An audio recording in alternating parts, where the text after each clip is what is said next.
Hi, this is Rachel in a recovery. We've got a special guest with us, Dr. Anna Salter, and she's going to tell us a little bit about herself, and then we're going to ask her some questions. This is Anna Salter. I am a psychologist and author. I've written 3 academic books and 5 mysteries. I also do a lot of training, and I've been working in the field of sexual abuse for close to 40 years now. Okay. Dr. Anna is going to answer some of these questions that are written up for her, and she's going to do her best to answer them. Okay, first question's easy. How did you get into this work? Well, the odd thing is that when I was in graduate school in the 70s, I didn't have any courses in sexual abuse. Everybody thought it wasn't a problem back then. I was told that incest was 1 in a million. I never even had a lecture in child sexual abuse or adult sexual assault.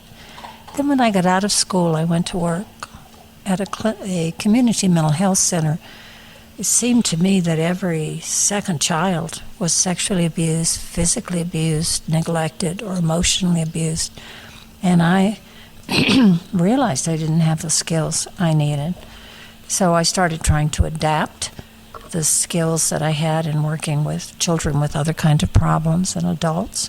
And that worked pretty well until the court started sending sex offenders. And I really knew, I believed from the beginning that insight-oriented therapy was not the right approach for sex offenders. So I got a small grant from the state of Vermont. I ran around the country looking at programs that had been treating sex offenders. Found one in Seattle, Washington that I thought very well of. They used polygraph and plethysmograph and did not use insight-oriented therapy. I started writing up my report, and it just kept getting bigger and bigger. And it ended up my first book, Treating Child Sex Offenders and Victims, a Practical Guide.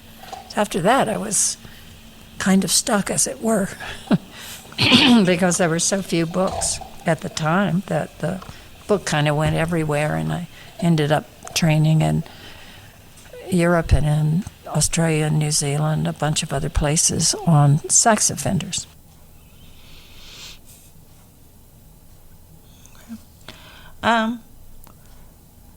Can you give us a little bit of history of the psychology and sexual abuse? Well, when I wrote my first book, I looked back to see what sense psychology had made of sexual abuse, and we all know that Freud got it right the first time. Women patients reported high levels of sexual abuse, and he gave a talk on it and the talk was not well received, and he went back and decided that women had made it up. These were all Oedipal fantasies. So that story is so widely known. I didn't really go into that in the book, but what I discovered that really surprised me was in this country, in the last century and a half, sexual abuse has largely been blamed on the victims. Women were considered hysterical, and they brought it on themselves. It was described as a form of child acting out. The offenders were portrayed as the victims, and the children were portrayed as offenders. I've never really been able to make sense of that. I've seen it over and over. I documented. I read paper after paper which took that point of view. But I can't tell you that I understand it. I never have. It seems so ridiculous to me. But it's only really been in the beginning, in the late 70s and 80s, that victims were treated in any sense as victims. And even today, victims are frequently attacked as having made up the story to get back at someone, or having the story implanted, or they're simply confused, or they have bad memories, on and on. The attacks still go on. No, I mean, that's a huge issue in our country today.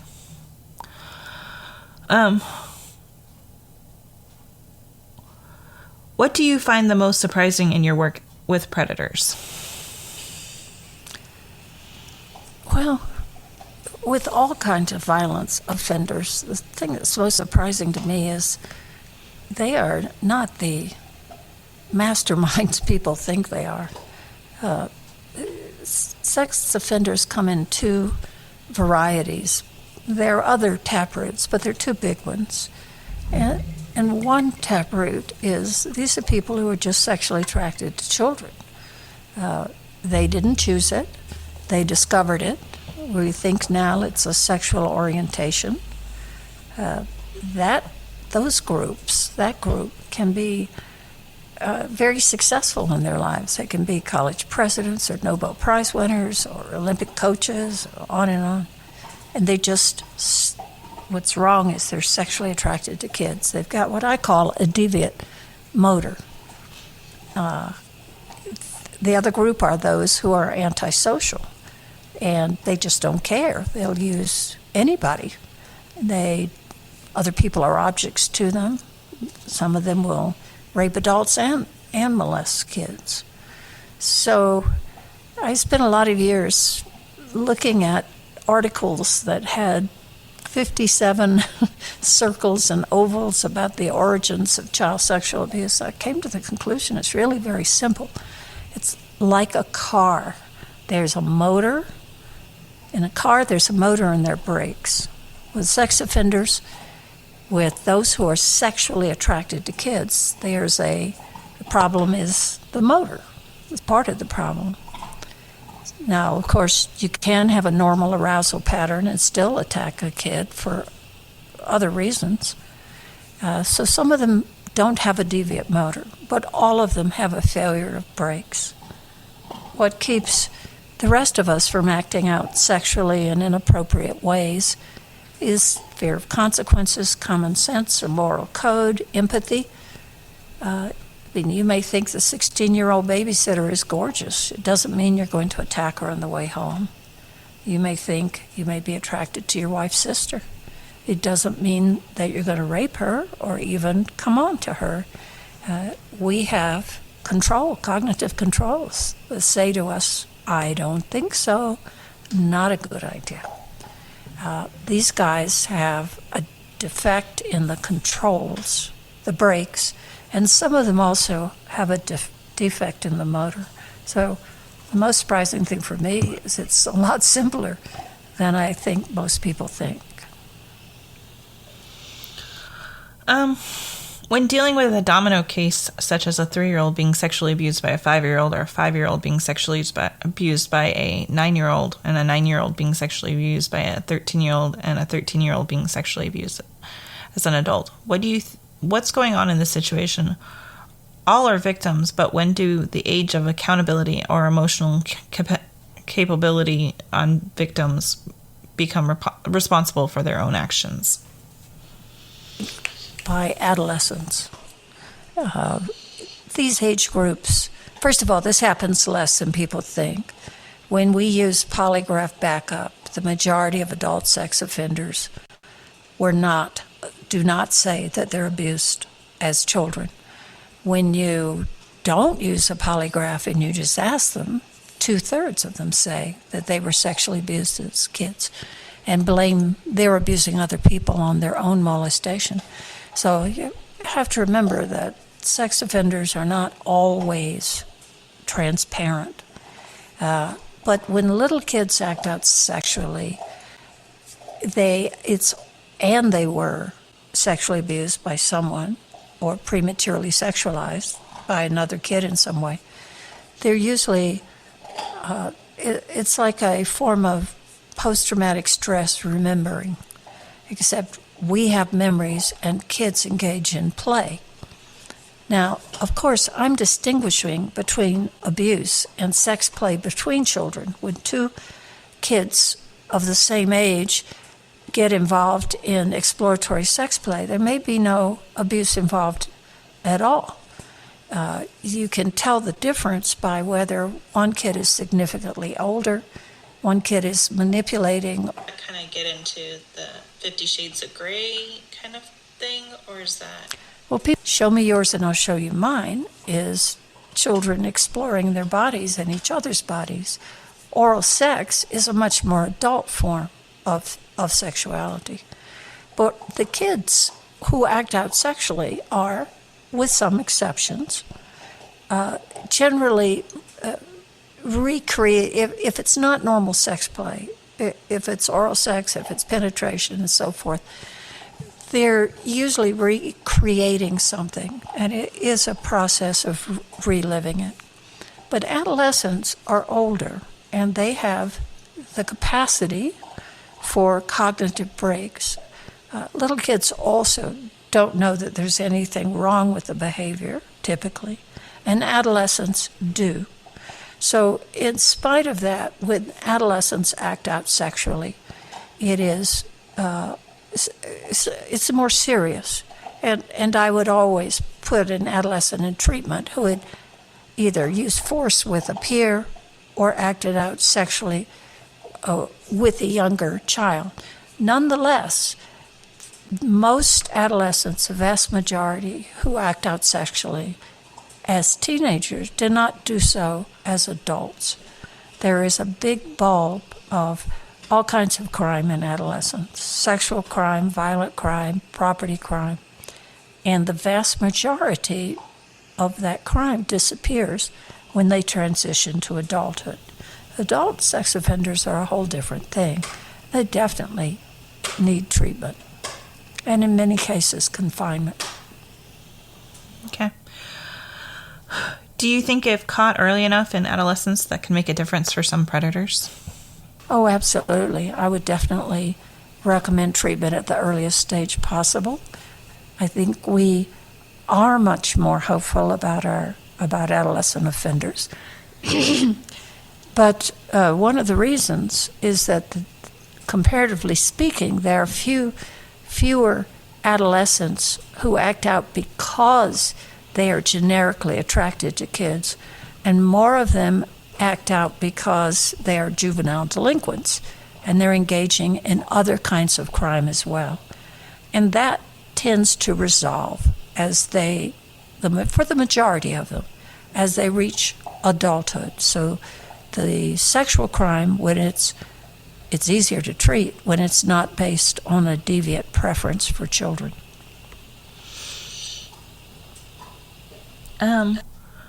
What do you think of the story of Lot and his daughters and the way that was written start the history of victim blaming?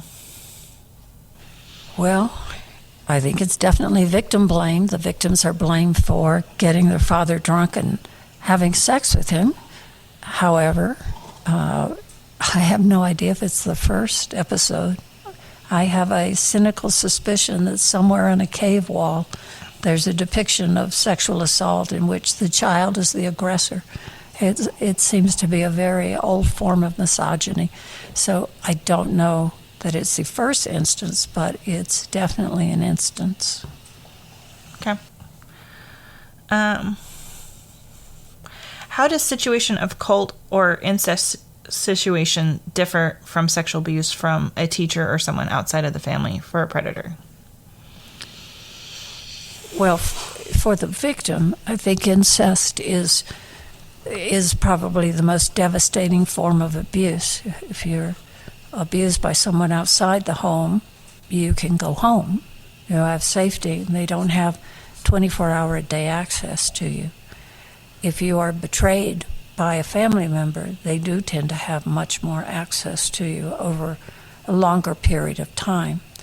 In terms of offenders, what the research shows is that the majority of them are probably not generically aroused by children. About half of them are also molesting outside the home, and that's the group that's more likely to have a deviant preference. But many incest offenders offend not because they have a generic attraction to 5-year-olds, but because they feel entitled. As one offender said to me, "My home is my castle. I'll do what I goddamn well please. Had offenders say, this was actually a female offender, say, I brought them into this world and I can take them out of it. And she did beat her preschool children unconscious regularly. So it's entitlement. Sometimes it's revenge against the spouse. She had an affair, so I got back at her by molesting her daughter or our daughter. It doesn't make a lot of sense to most of us, but that's actually a very frequent thing for offenders to say. So it may be revenge.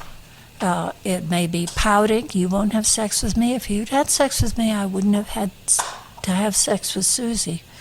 There are a lot of other motivations that are involved in incest than there are typically in out-of-home offending. Since there is pedophilia in the genetic component, is that also a part of incest for those who act upon their pedophilia inside of their families? Well, the research is showing that an attraction to kids appears to have a genetic basis in some cases, or at least congenital. In other words, you're born with it. You don't have to be abused or whatever. You just, when you're 11 to 13 and you get interested in sex, you're thinking about little kids and not necessarily peers or older adults. But as I said, many incest offenders molest for other reasons: entitlement, power and control, revenge, and there's no research I'm aware of that suggests that those offenders, that type of offending has a genetic basis. Okay. Can you tell us a little bit of difference between pedophilia and just a sexual abuser? I think we've pretty much hit that, but if there's anything else you'd like to add. Yes, there is really. A lot of people equate pedophilia with, say, child molesting.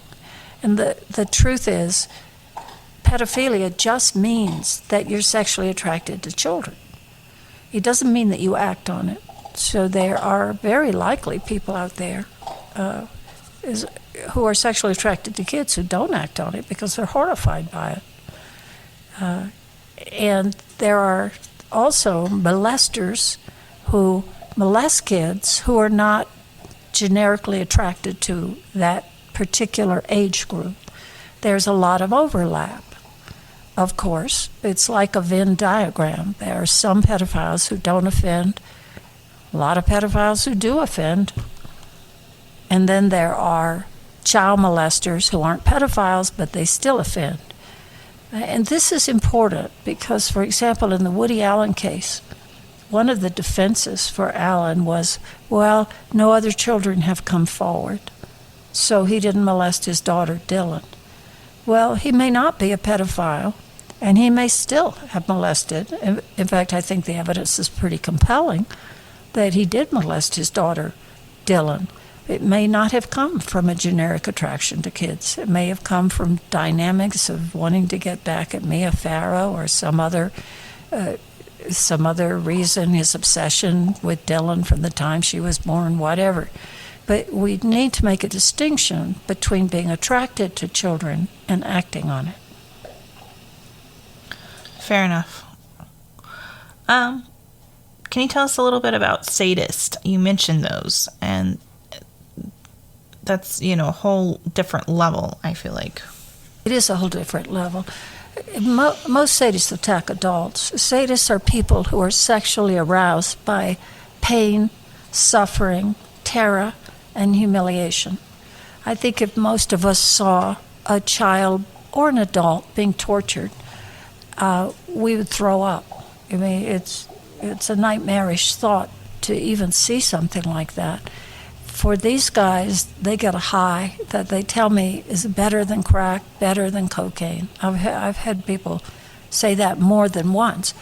They get even those who can also get can ejaculate to consensual sex would tell me that the high is greater and the thrill is greater and it lasts longer when they are hurting or controlling someone, or torturing or making them suffer. Does that kind of get into the 50 Shades of Grey kind of thing, or is that... People do ask, what's the difference in people who join S&M clubs and people who abduct strangers? The difference is probably the level of psychopathy. In other words, how much of a conscience they have. We do have people who are turned on by pain and inflicting pain. I don't personally think that's healthy, but there are people who are turned on by it, but they have enough of a conscience that they only engage in that behavior with people who agree to it, and they have a safe word that the person says when they stop the activities. They're not going to jump out of a bush at anybody because they have too much of a conscience. And when you get, for example, sadistic killers, they are almost inevitably psychopaths and sadists. They don't have a conscience. Okay. Speaking of sociopaths, can you tell us a little bit about those? Well, we don't use the term sociopaths so much anymore because people used it in two different ways. Some people used it to refer to people who are antisocial. They may be in a gang. They may have loyalty to the gang or to their relatives or to somebody, but not to the larger society. They didn't buy into the social contract. So they'll rob and mug and whatever, you and I, but they have the capacity for loyalty. Other people used it to mean psychopaths, people who don't have any loyalty to anyone. These are the people, these are always the people who snitch in prison, are the actual psychopaths. So I usually call them psychopaths so people are clear what I'm saying. And they are, that definitely has a genetic component, and their brains seem to work differently from other people's brains in a variety of ways. They don't have a conscience. Now, it's still different from being a sadist, because a psychopath does whatever they want, but they may not have any interest in torturing anyone. They may be check forgers. They may be somebody who sets up a Ponzi scheme for stocks. They just don't care who they hurt, but it's in the service of what they get, of what they want, whatever it is, whether it's rape or whether it's money or whether it's the thrill of fooling people. Sadists do. The point for sadists is the hurting. That's the point. And so the two groups are different, but you don't really want to run into either one of them if you can help it. Fair enough. We've got a few more questions. Let's try to get them through them pretty quickly. Those who have trauma bonds with their abuser and have wanted to repair their relationships with their abuse, have you ever seen a healthy repair within a family? Yes, I really have, but it's rare. I had, for example, an offender who molested his 12-year-old daughter, and he kept moving out the house, and he would say to his wife, you don't understand, I can't stay here. I just can't stay here. You don't understand. And he moved back in. He went into treatment. He cooperated with treatment. And one of the things we did was identify a mood he gets in before he abuses, of isolation and feeling sorry for himself and things like that. And his wife would call and say, he's in that mood again, I'm bringing him in. And I saw another guy who molested his grandchildren and didn't. He he didn't even get an attorney. He said to the judge, I hope you send me to prison. Maybe I can make up in some small way for what I've done. So, but frankly, it is rare. In general, people think way too much, not way too much, they only think about whether the offender's going to reoffend. What they don't realize is for many victims, they're never going to not be afraid if he's in the house. Yeah. So it's re-traumatizing for many victims, and their mental health suffers. That's a separate issue from whether he's going to reoffend. Well, and the other thing is, I mean, when you're trauma bonded, I mean, I'm a prime example of this. I mean, I was sexually abused by my dad, and I mean, I was very much bonded to him. He was the guy who protected me from my mom because she was a borderline, and borderline rage is real, and it can be very devastating for a child. And you know, he in a lot of ways was my protector from all of that.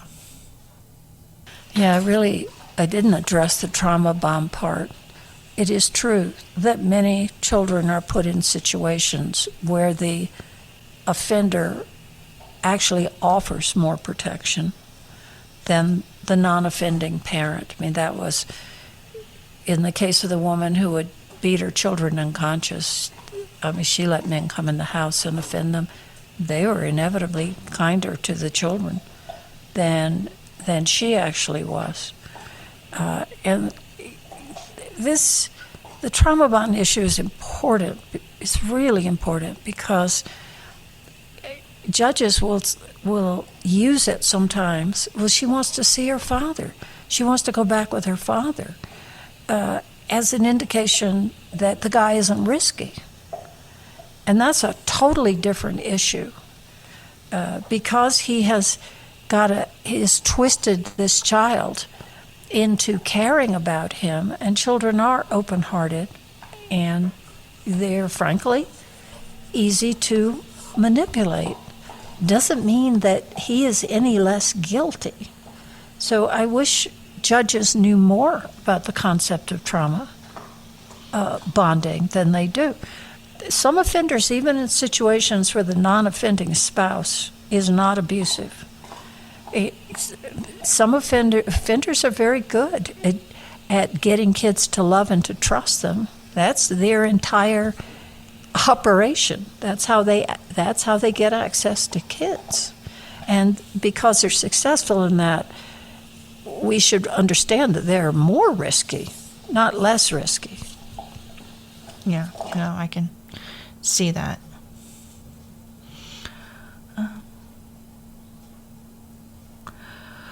What do you find the most difficult when dealing with the rose-colored glasses society? Yeah, I wrote a chapter in my book about rose-colored glasses, and people have all these sayings to make themselves feel safe. Everything turns out for the best. I have a guardian angel. People are very trusting. The odd thing is, I wrote a chapter on sadists. I wrote a chapter on what I called rose-colored glasses. I thought everybody would be upset about the chapter on sadists, because frankly, it's a horrible chapter in terms of the descriptions of what some of these people do.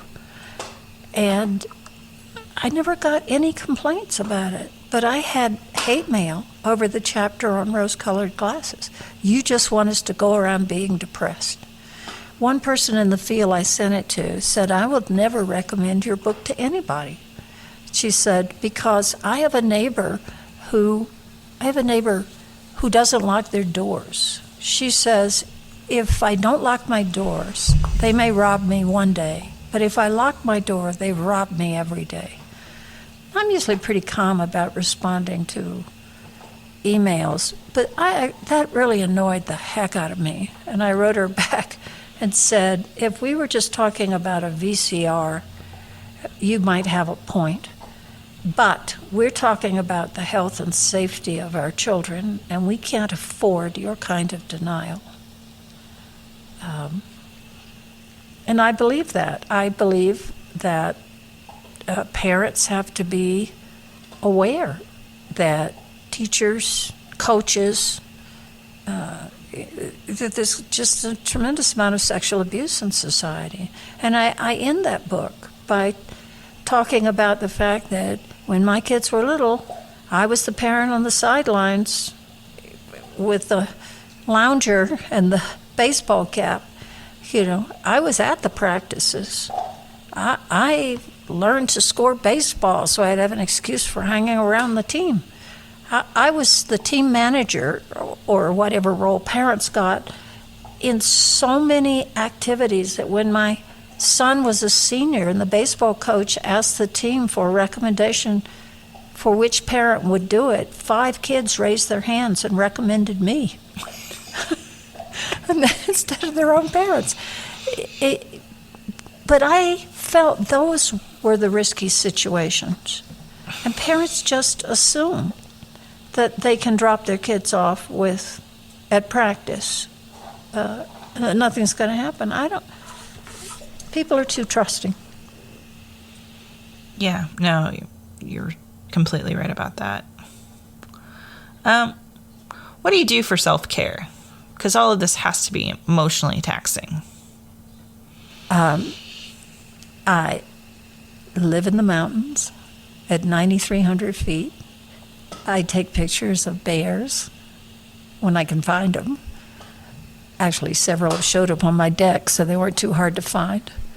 I do wildlife photography. I wrote the mysteries, just because the good guys always win. One speaker I heard said her advice for people in the field about having a personal life was have one. This is not, I do this work, but this is not my whole life. I write, I take pictures, I hike an hour and a half to 2 hours a day, I ride horses. This is what I do, but I try not to get sucked into the whirlpool. And I have to have that balance. Last question. How has doing this work impacted your faith? Faith? Yes. I don't have any. Okay. Fair enough. I believe, I guess the faith that's the closest for me is Buddhism, because they speak of compassion and kindness. I've just been an expert witness in too many Catholic Church cases, Protestant Church cases. I've got a Jehovah's Witness case right now. Yeah, you may not know, or you may, that in the Jehovah's Witnesses, there have to be 2 witnesses, or someone is not believed. So if it's open season on children, as long as the perpetrator doesn't confess. He has to confess, or someone else has to see it, or the child is not believed.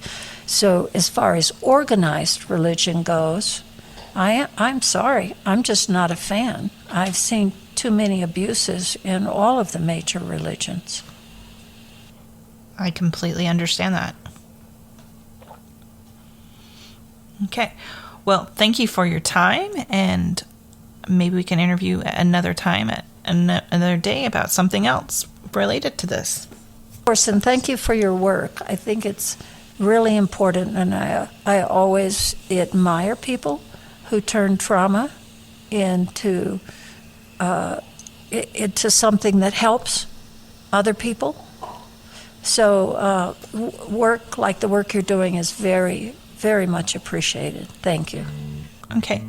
All right, guys. Thanks for listening. Tune in next Thursday. And as always, you can follow us on social media and listen to us on your favorite podcast platform. Thanks.